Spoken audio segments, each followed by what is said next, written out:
My wandering got my ass wondering where Christ is in all this crisis. Okay, it's been a couple of weeks.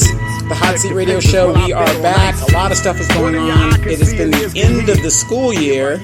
And when the end of the school year happens, of course, people take a hiatus. They go on vacation. They do a lot of things. As you guys probably heard, I've been down. I lost my cat last week. And I got another cat. And he's from the animal shelter. And he's kind of rambunctious. You know, he's not Felipe, but, 2 years old. He's good enough. I mean, he'll never replace Felipe, but it is what it is. But the 3-0 Club is now a reality. And there was a rush to get this guy on the seat last Friday. Jeffrey Guyba was absent, and Dave Marquez was absent for good reasons. So now that the 3-0 Club is now a reality, Sean, what is your what did you think about it? Or what's your opinion about the election, number one? And I'm sure they said something about that the people have spoken. Yeah, he won overwhelmingly, 35% of the vote. 35% of the vote, and there was only 600 people voted. Less than 600. Less than 600. Less than 600. So, less than 600 people decided the fate of a whole district. Yeah. And basically what's going to happen with the city. Now that Highland Fairview has their 3-0 Club that Marcelo Coe alleged to. Yeah, we've got Three Stooges again. We got Three Stooges. How much damage do you think that's actually going to do to the city? At this point, however much they want. They recently took on the last city council meeting, they took a vote in regards to the Highland. What's that? The Highland Development, whatever that thing is going on. The Ironwood. Ironwood Development. Yeah. A project. Now, the developer of that project contributed to Mr. Carveris' campaign. Mr. Carveris just got sworn in last Friday, and instead of recusing himself, which he should have done, because there's no way he can have gotten up to speed to know what he's voting for, and even have the simple integrity to say, I'm going to recuse myself because I know I received money from this developer and I don't think I should be able to vote on this, or at least I'm going to not vote. He didn't do that. Yeah. I mean, it looked like he just looked at Baca and he looked at Gutierrez and said, should I vote yes? So that's pretty much how it went. If you guys hear a meow, that's my new shelter cat, Mr. Ty, and he's a singer, so please don't worry about that. And he's rambunctious like that. But, I mean, when you saw this guy doing that, I mean, and then the way he just... the bottom line is, people, what are you going to do about it? We went from 3 minutes of speaking down to 2. What's your opinion on that? I think he's in danger of violating the Brown Act on that, too. Just add that to the list of violations. Right, and then you have I don't know where this lawyer came from, but you got this lawyer that thinks he runs the city and he's smarter than everybody in the room, and he's correcting, he needs to sit down and shut up. This is a community meeting. He is not part of our community. He is city staff. So for him to sit there and interrupt speakers and tell them what's right and what's wrong is totally out of bounds. And why didn't Mr. Gutierrez rein him in? Good question. There's a whole lot of questions that they need to answer but won't. Right. Was local hooligan and neighborhood vandalizer Luis Palomares there? I didn't see that part of it, okay. But someone made a reference to a loudmouth that was speaking right before them. Okay, that was Luis. That has to be Luis. I'm speculating, but that has to be Luis. But at this point, I really feel that a lot of people were upset at the election, and now some of those people didn't even get a chance to vote. They've been disenfranchised for almost 4 years now. Yeah. They have not been able to vote either way it went. And a lot of my friends are like, I'm leaving, I'm moving, white flight is starting to happen. We've been talking about it. And, I'm not going to tell people what to do and what decisions they need to make. But if you don't, when do you make a stand for what's right? Do you wait until, okay, yeah, you could move and it'll probably solve your problems for a few years, but then what happens when it comes to your neighborhood? Well, it's coming to my neighborhood pretty soon, next election. In next election, and do you think Mr. Guyba is going to run for re-election? I hope not. Honestly, and like I said, I don't have anything against Mr. He's out of favor with Highland Fairview. Right. He's out of favor with the voters that are opposed to Highland Fairview.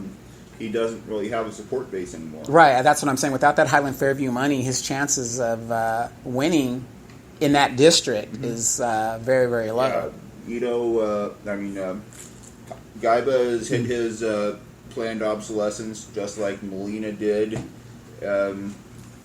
And they realize it too late, and they say, wow, yeah, I really screwed up. Yeah, now Gutierrez and Cabrera think they're going to make a political career. Make a political career like that. Yeah, I mean, the arrogance of this young kid is this. I mean, this is probably the best paying job he's ever had because he was a busboy before all this other stuff. So this job pays approximately, let's say about $2,000 with the $600 car stipend and the $1,400 monthly thing. So, I mean, for him, this is gravy. And he just sits up there not knowing what he's doing. Yeah, well, next job, if he makes his bed with these people, his next job is probably going to be 10 cents an hour making license plates. Yeah, exactly. I really do feel that if he doesn't wake up and realize what he's doing, ignorance of the law is no excuse. He is going to be wrangled up with Baca and Gutierrez in a big, major corruption problem. And at 22 years old, I mean, you don't need that on your record just starting your life, So it's just sad that he doesn't realize that. And your reputation carries you. So if you ever have any aspirations of further political career with what's going on with everybody, aware now of what's happening, he doesn't have a chance. Google's everywhere, so that's going to follow him for a very, very long time. So the 3-0 Club is now in existence. Now the question is, and I always tell people, what are you going to do? I mean, we've been fighting this battle for going on 6 years now? I haven't been fighting it that long. I've been only fighting 2 years now? Well, 2 years, but you're aware of what was going on. And,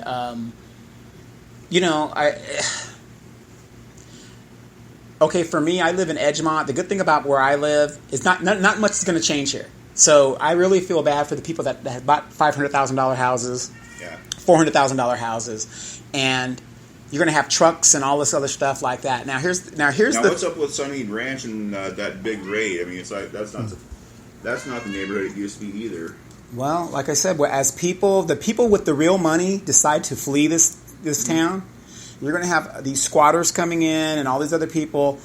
I mean, I've been looking up every day, and I see that helicopter on this side of the city or on the east side of the city, and I'm just like, what has happened to this neighborhood? Even if you go up into District 2 now, I was noticing in several places on Ironwood, there's donuts in the middle of the street. And this is what we've gone to. And I run into a lot of people say, where are you from originally? Or you see their license plate in their car. Oh, I'm from Pasadena, or I'm from East LA, or I'm from Commerce or Industry. People are just coming out this way, and I just don't see a future, because now with the 3-0 Club, who do you think is going to pay? Now it's time to get to that infrastructure bond. Yeah, well, going back to where people are from, I'm originally from Costa Mesa, and I came out here when there was nothing, but it was still a nice place to come from, even if you came from Orange County. Right. I mean, it was developing. It was. Yeah, it wasn't. There wasn't a big nightlife. There wasn't. Nice and rural. It was nice and rural. Yeah, there wasn't a whole lot of sidewalks. Even there were a lot of open fields, and there was low crime, low traffic. Schools were pretty good, right? And it was a pretty cool place to grow up. And it's like, what the heck happened to this place? What happened to this place? I mean, the demographics have changed. Like, I was explaining to somebody in my neighborhood that came to visit me, and they said, "Wow, you guys got a lot of Hispanics in the neighborhood." I said, "Yeah, that's the dominant thing in the city," which I don't have a problem with. Give me wrong, I said all my neighbors were mostly Hispanic. But I told them, I said, back in the day, where I live, the area I live, this was all military area. I mean, everybody here was Caucasian and, retired Army, retired Air Force and stuff like that. When the 92 recession hit and there was a major demographic change, there were a lot of black people that came from LA. Yep. HUD homes, they were getting the HUD homes and stuff like that. Also, even the ones that just had like a little nest egg and wanted to get out of LA and move their families out here, but it's like they brought their families here to get away from that mess. But they brought the violence. And so what the heck happened? It's like you just... well, the funny thing is, okay, when my family got here in '77, my dad was stationed at El Toro, which is Orange County. Yeah. And he used to my grandfather used to be El Toro. El Toro. And, they came out here and got their houses out here. And this is before everybody even had the same idea. Mm-hmm. But I remember he would commute 40, it took him about 35, 40 minutes to get to El Toro and back. You know what I mean? Wow. Because there was only, the 91 was a 2-lane highway, back in the day. So there wasn't a lot of people out here because mostly if you're military back then and you're a Marine, you lived in Orange County because that's closer. But we bought a house out here way before it even started. My mom's in the Army and the base was here. There was really nothing out here. And they said, let's just buy this house because it's really cheap. The same idea 40 years ago, everybody had the same idea. So, but, the commute was worth it. I went to pick up a friend of mine's son to get him to Okinawa. Mm-hmm. I left here at 5:30. I didn't get to LAX till 8:15. And there was traffic, but there was no accidents. I saw a lot of broken trucks on the way. But those NAFTA drivers. Yeah, and I'm just sitting here like, if there's no accident, why is it taking me 2.5 hours just to get to LAX? And from this house right now, you can Google it. It's 70 miles to LA. So by common sense, it shouldn't take me no more than 70 minutes. Yeah. No, it took me 2.5 hours to go 70 miles. And I'm just looking, and I just could not understand why it's taking me. So we have more lanes. Mm-hmm. We have more, more of everything that it used to be. Yeah, and we now on the 91, they just spent that couple billion, $1.4 billion to improve the highway, and it's just as bad as it was before it was right. And, but they're making all these toll lanes now that they're going to give to a private company. Using our tax dollars. Yeah, now we're going to get the worst of both worlds. I mean, in the East Coast, they have a lot of toll lanes, but much lower vehicle taxes. Mm-hmm. Where in the West Coast, we used to have higher vehicle taxes but no toll lanes. But now we're getting screwed with both. We're getting both of them. And that's how it is. And I'm not saying I kind of want that, but the thing is, and you hear people, especially here in Moreno Valley, say that we need jobs. We need jobs. Okay, for 6 years. Even longer than that. I'm just saying 6 years that I've been involved in what's been going on or in paying attention, because I've only been in the wars for 4 years, actually. Yeah.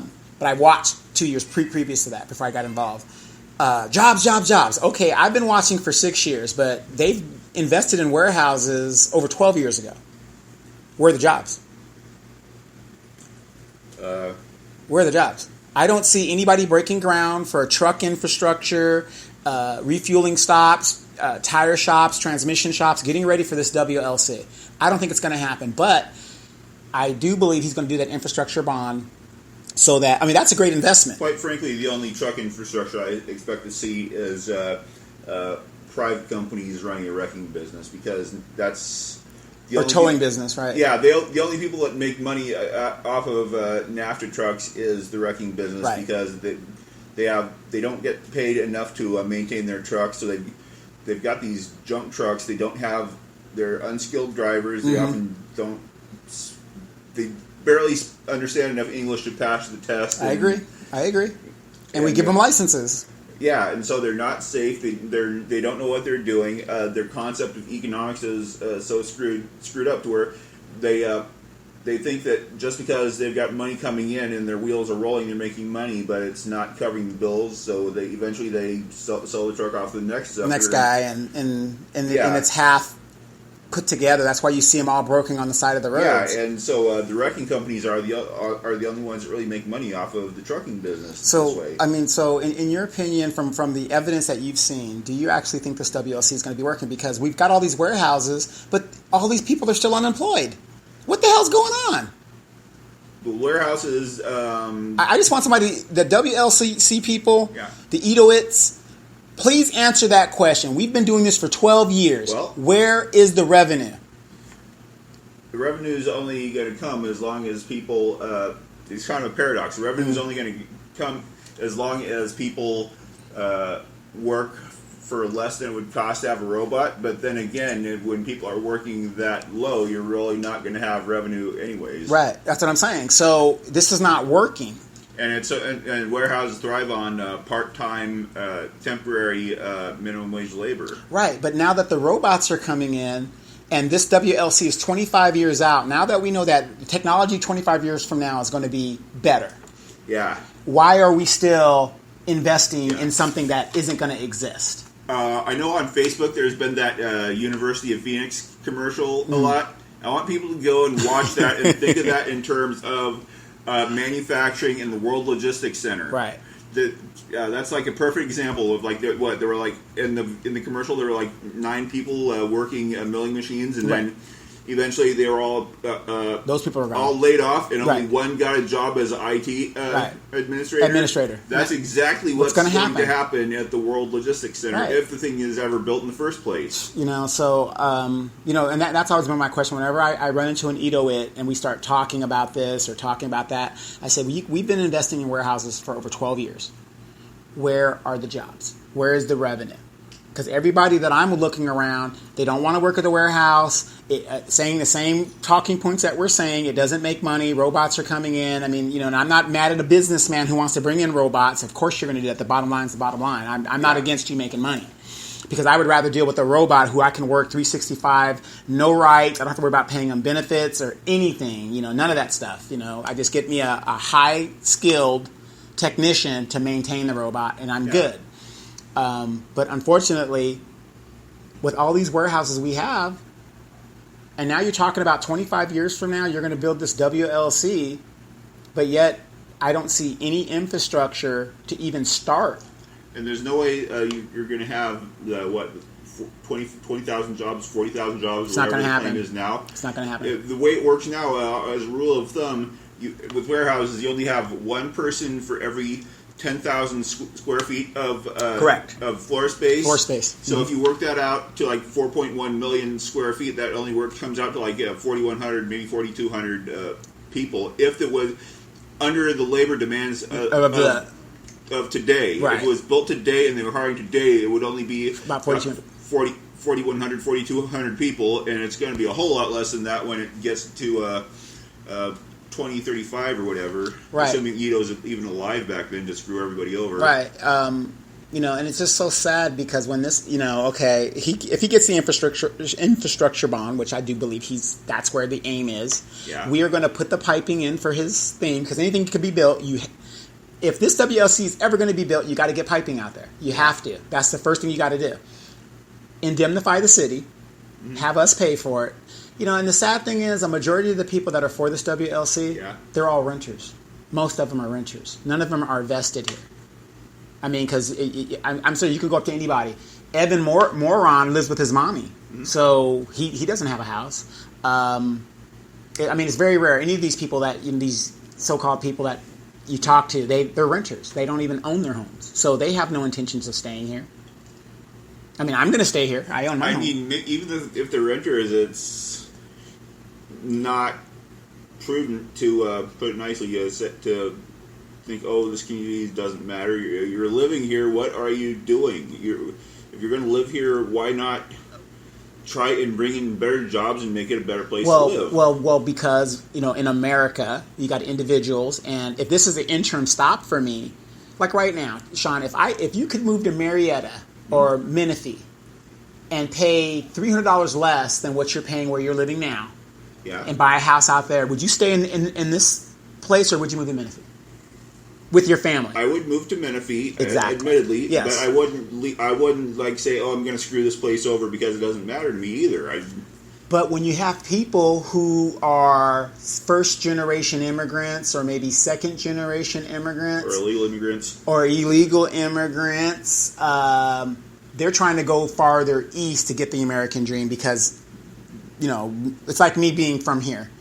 I joined the military to get the hell out of here to see the world and go see something. Mm-hmm. So if you have a young family and you're seeing trucks, diesel trucks running up and down, you're seeing ghetto bird helicopters running around the neighborhood, crime everywhere, graffiti, kids don't have nothing, there's no boys club, there's no infrastructure for the community, no civic center, know nothing, and you have an opportunity to move to a young city that's growing and got their shit together, of course, common sense, you're going to move over there. Marietta is not exactly a young city, but it's still... No, but Menifee's fairly young, growing on the edges of Marietta. So yeah, but they've got together and they're actually sticking with their general plan. So it's likely they're going to keep it together. Right, exactly. That's what I'm saying. Rather than you're sitting here saying, "Wow, we're ringed in with warehouses. I've got nothing but a very poor population. Yeah. People that move in my neighborhood are nothing more than renters because most of my neighbors that are the owners have moved to Menifee and these better communities, and they're using this as just nothing but a rental place, a rental property. And I'm not blaming anybody. So somebody told me the other day, they say that they listen to our show and everything, and they say the reason why they listen to the show is because I'm not politically correct. Yeah. You got you on the show, you're right. I'm more centrist. You got people that are on the left. And we're not politically correct. We're just saying it the way it is. And people like it or not, it doesn't matter. I mean, because we got varying opinions, but the point is, a lot of our stuff is backed up by facts. Yeah. I mean, what more can we do? I mean, the uninformed voter, we did everything we could do. We put on a debate. We did everything we could do to show you that a 22-year-old kid is not ready to make major decisions that's going to affect your property tax. Yeah. And one thing I really don't get about this is what you're talking about with growth in warehousing and the renters is that you've got all these people that are like really big on like their Azatlan, the Brown Berets, and Mexican Pride thing. Yeah, go ahead. And but the thing is that the economic model they have for the city is a perfect playbook to just perpetuate the poverty cycle to build the poverty cycle in a community that used to be fairly stable. I mean, it's and guess what? They're destroying the very thing they're trying to accomplish. Right, and guess what? And I'm not trying to play politics. Everybody knows I'm an independent Democrat, or whatever you want to call me. All this stuff is being perpetrated by the Democratic Party. Yeah, and you see that news about that bill they snuck in the budget, where now they're making it really hard to the Democrats are making it really hard to recall people and everything like that, and it's and notice a lot of the people, and I would almost guess most of the people that are for the WLC, most of them are Democrats. Yeah, well, look at our FEL club sucking up to Governor Brown. Democrats a few weeks ago. Democrats, exactly. So, and I'm going to speak as a black person. Black people overwhelmingly vote Democratic, overwhelmingly.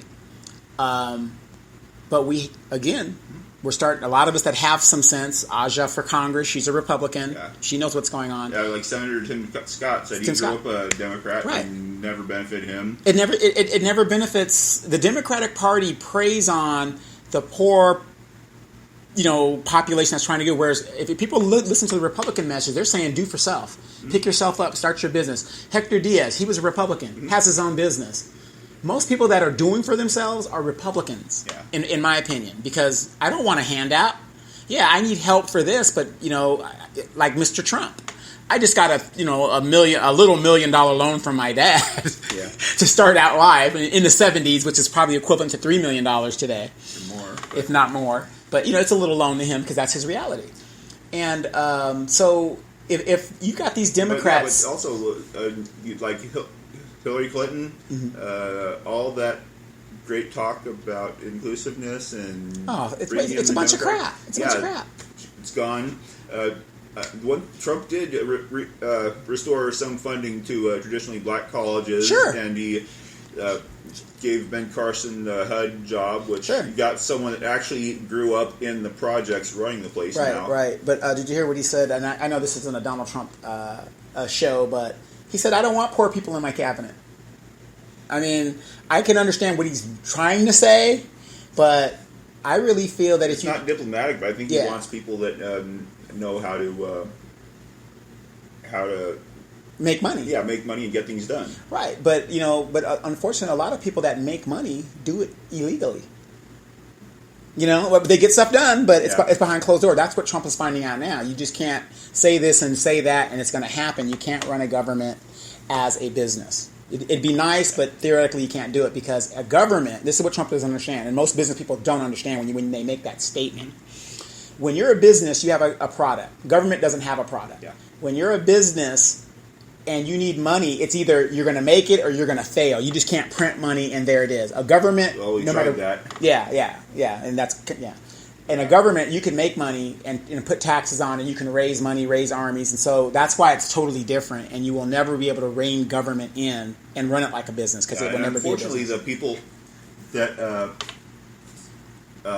the hardest thing for him to find people that don't have political connections with is going to be the financial industry, because unfortunately everyone that knows how to manage economic policy has ties to like your Goldman Sachs and your JP Morgan. And the Democrats too. So when people say, oh, Trump's doing it, hey, the Democrats do it too. You have the blue dog Democrats. I mean, that's why the Democrats keep losing in these elections.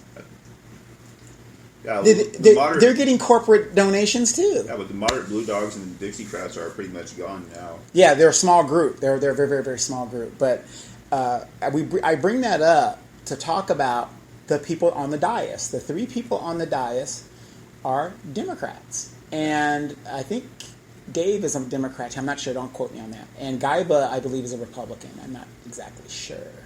I could be wrong. But I know for a fact the three people that have the majority are all Democrats. Now, why would a group of people who think that warehousing is a good job index to have, a good career to have? It's not. This ain't the 70s, this ain't the 60s where that was a good job and you needed a lot of people and you paid them and stuff like that.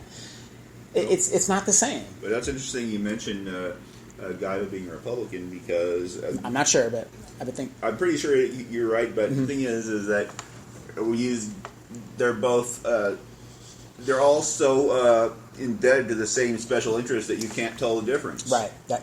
And that's what's happening in politics today. When people, and I mean, I make fun of Trump too. I make fun of everybody in the political scrum. But I tell people, Hillary would have been worse. You might not like Trump, but Hillary would have been worse because she's been doing it for over 30 years as a politician or as a president. She would have been worse. Yeah, the foundation, all that stuff. Yeah, the Clinton Foundation. Her daughter is married to a banking guy. Yeah, not just a banker, a lobbyist, George Soros' nephew. Right. Exactly. So, Yeah, so she's like deep state personified into one person. Yeah, and that's why I tell people, the Democrats wonder why she lost. Yeah, but I tell people, stop talking about Republican and Democrat. There's one party, the ruling party.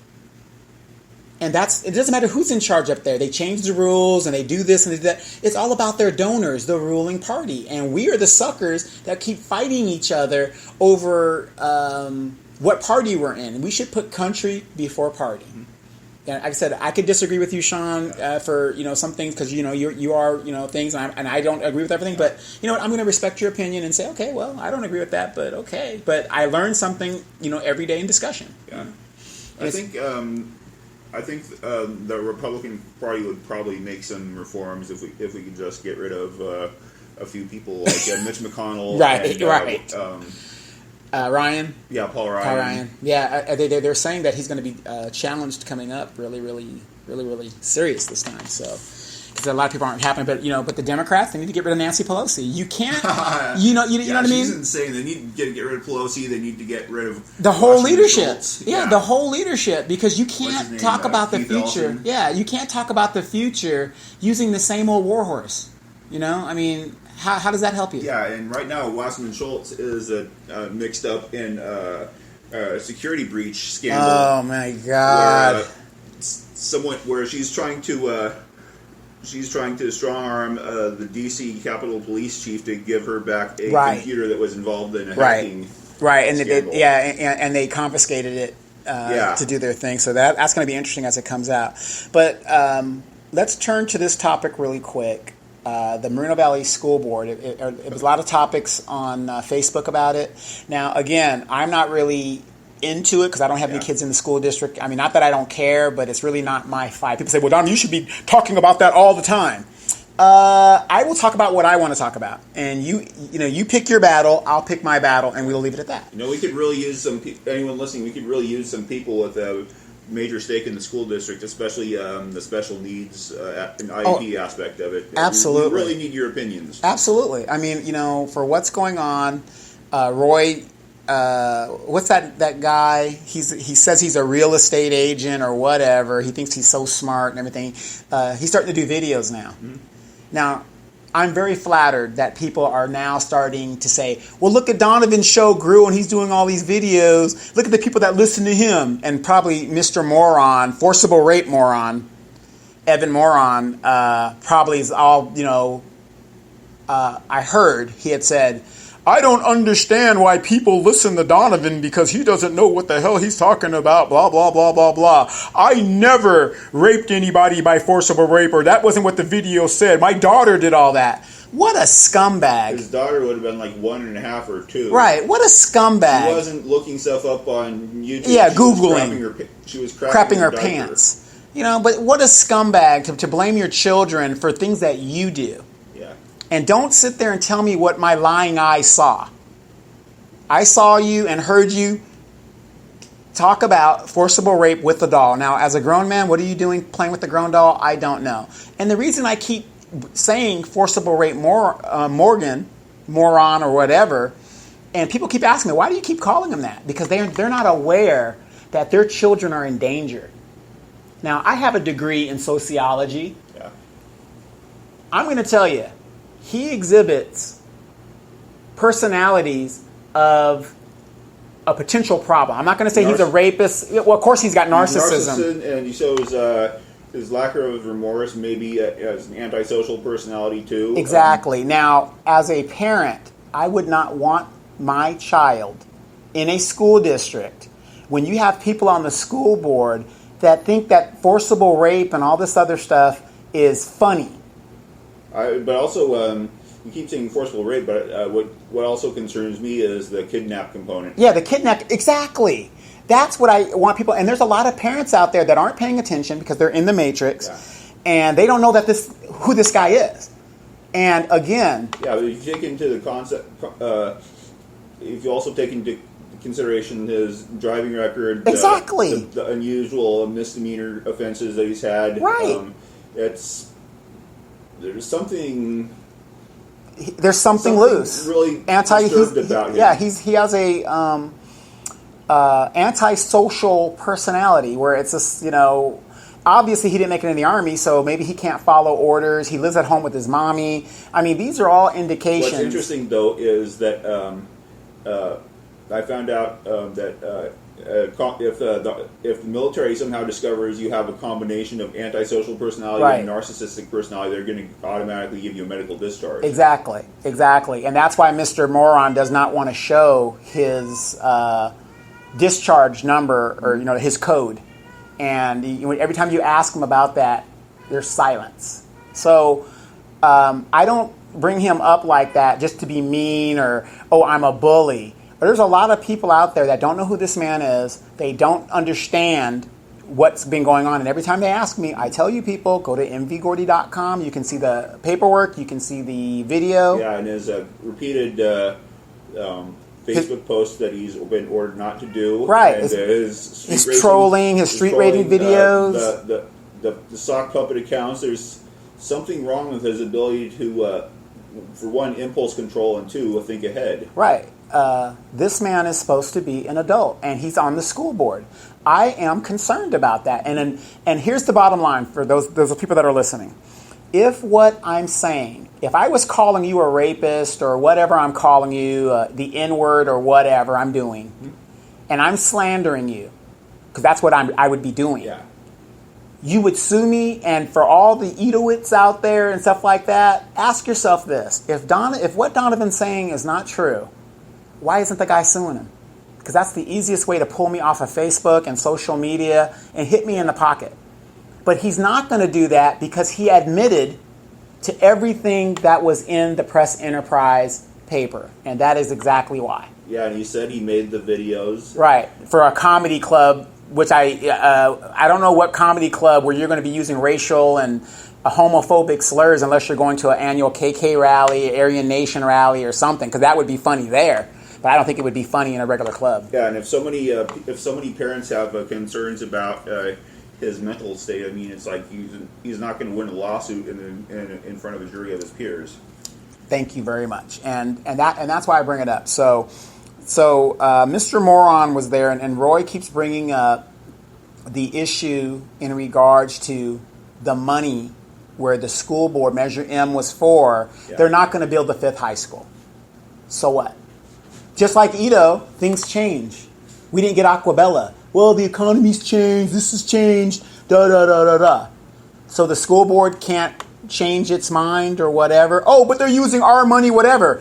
Okay, if you're concerned about what's happening at the school board, you damn sure better be concerned about what's going to happen with this infrastructure bond. So I want to see as many people worried about the infrastructure bond, which is going to attack to your property tax. I mean, we can't win. Either way it goes, we can't win. Because in this city, you just say jobs, God, and Ito. There it is. There's the problem right there. Yeah, well, for some people, they seem to treat Ito as their god. Until he's done with you, and then he's pulling it out without the Vaseline, and then he's just saying, "Get the hell out of my face." Yeah. And there are a bunch of people who rode the Ito train, and seeing that, hey, like Jeffrey Gaiba, without that, Molina. I mean, yeah. Look at how drastically helpless these people are without the money backing them. Cabarrus doesn't understand that. You might have won in this little thing because people don't really pay attention to special elections. But when he is done with you, like the whore you are, he's just going to spooge in your face and he's gone. Yeah. And if he wants that infrastructure bond, I'd be really curious as to how they're going to keep track of the money. Because, they say it's for pipe getting laid and everything. I think the only pipe getting laid is going to be in the taxpayers. Right, exactly. Because I totally expect that if they don't have like someone that will go to jail if they do not account for all the money, that's just going to vanish. Exactly. I mean, there's no accountability whatsoever. And like I said, with that school, they promised a 5th school, whatever. But now he wants that $500,000 back, even though it was a non-refundable deal. A non-refundable deal. So if our enrollment is going down, why are you guys bitching about a 5th high school? I mean, because I'm listening to what Roy and those guys are saying. I mean, it would be great to have smaller high schools and smaller class sizes. Absolutely. But before I comment on that, I'd like to find out more about what the school district budget is like for teachers and all the other things that would be right. Because with the money you can save, you can get special ed teachers. You can get you know what I mean. Special education. Oh, yeah, I was going to mention that a minute ago.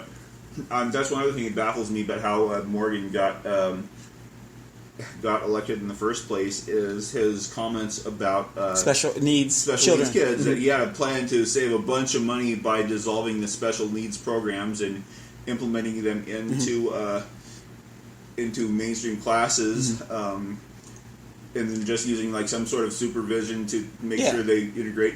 Well, the thing is that what Evan Morgan described, it sounds almost identical to the existing resource programs. Yes, but he'd be doing it without he'd do it in a way that would lose the funding of the resource programs to go about it. Right. I mean, the guy's a total moron. I mean, and that's why I say that about him. But all these people that are complaining about there's no 5th high school, they hoodwinked us, they took our money. Mm-hmm. Okay, all you Itoites, and there's something going on where Ito's got his people on the school board and trying to stir up mess over there. I mean, he's already got his bitch Evan Morgan on the school board to tell him what's going on. So whatever they're for, I'm against. Yeah, and still got his cheerleaders. Right, he still got his cheerleaders. He got his people over there. Orwellian. It's like they're all like They're all there just to be intellectual or bleeding like 4 legs good, 2 legs bad. I mean, they're just there to like stifle any intelligent conversation. Well, it's even that. But the thing is, though, what have they been for that's actually benefited the community? Nothing. Zero. And that's my problem with them. That's why, why the hell would I want to go to the school board? I don't have any kids in the school board. But you pay taxes to support the school. You're damn right, and I'm going to continue to pay taxes until the day I die. Yeah. And one of these days it would be nice to talk about the visions that some of us have for the community, but we're so busy fighting this crap that we never get our 3 minutes to talk in front of the school, in front of the city hall, or whatever time you do get in front of the school board, if you do get time anymore. If you get time, right. There's not enough time to actually get to, like, hey, what about doing this? What if we could do like this or that to try and improve the city, and not just like make something that looks good on a website and does some nice photo ops. And it looks great on the computer animation and stuff like that. Yeah, there's something that'll make a difference. I mean, some of the stuff is not rocket science, but right, but I don't know. But if we have declining, and I agree with the Edoites, if we have declining student whatever, okay, you should make a fifth school. Okay, they bought that land out there from the Chungs, who supported Gutierrez and Cabrera. Yeah, the usual suspects. So is this a ploy to get them to sell that land or whatever? And then why would you want to build the school near warehouses? Please explain that to me. I don't know. Would they sell the land at surplus prices? I don't know. And then that's the whole thing. And maybe that's why Ito's trying to get his people on the board so he can get to that land. But to me, it doesn't make any sense. I was at the Civic Center earlier watching my nephew play basketball, and I looked at where our city hall is. Mm-hmm. The city hall is surrounded by warehouses. What city does that? This is your city government. It is surrounded by warehouses. Only in Moreno Valley. Only in Moreno Valley. It's just, I just looked at it, just looking at its just thing. Yeah. You got the city hall, which is, okay, it's nice looking, whatever, it's decent. Mm-hmm. Police station, everything like that. And it is encircled by warehouses. Yeah. I've never seen a city do that. I suppose maybe if like Apple or Microsoft put a corporate office in walking distance of City Hall, they'd get their way instead. Most likely, and that wouldn't be a good, that wouldn't be a bad thing at what we're dealing with now. Like I said, we have enough warehouses. I believe there should be a moratorium on warehouses. And our money we've given for schools, our school numbers are in the toilet, and we keep throwing money at it. When are we gonna? We need to get some Republicans in there on the board to clean house. And we need to get rid of law and order. We need to get rid of Common Core, and we need to give the teachers room to appeal to the students' interests and appeal to their interests. Do something that'll get them motivated to hey, there's something useful in this that's pretty cool, something I can do. But if you and you were a student out here too. If you see the city building nothing but warehouses for you, why even try? It doesn't take a rocket science to add minimum wage to pick up a box or learn to drive a forklift and move a pallet from here to there and get it on the truck and off and so on and so forth. So why even try? Why even try? Look at the people that have screwed up their life and say, I don't want to be like them. I want to. Well, I wanted something. There needs to be something to encourage kids. This is what's around me, but I want something better. I want better. Yeah. But notice that the warehouses, the only people that are going to work in the warehouses are the people coming out of the jails, because that's all they're going to ever be able to get. And that's what we're attracting here, the homeless. And I'm not saying it's bad because of homeless, but I'm just saying when you have a surplus of warehouses the way we do, you're going to attract the wrong type of element, because the only people that can get a job working at a warehouse like that, at the bottom, I'm not talking about the technicians, I'm talking about the bottom people, are people that are just I can't get hired at McDonald's, I can't pass a background check, I'm still smoking weed, I'm still doing all this other stuff. I've got a record. This is the only place that's going to hire. Yeah, well, you can't give someone that's smoking weed a job running the forklift or anything. But they do. We're going to continue that going into the second hour. Please stay tuned. We are not finished because we have one more segment that I want to get to, and get people talking about don't give up. It's not over until it's over. And we're going to talk about that in the second hour. He got game. It might feel good, it might sound a little something, but fuck the game if it ain't saying nothing. Yeah, that's right, everybody got game, but we just here to let y'all know that PE is in full effect from right now until the year 2000. Hey yo, my man, sing it. Something happened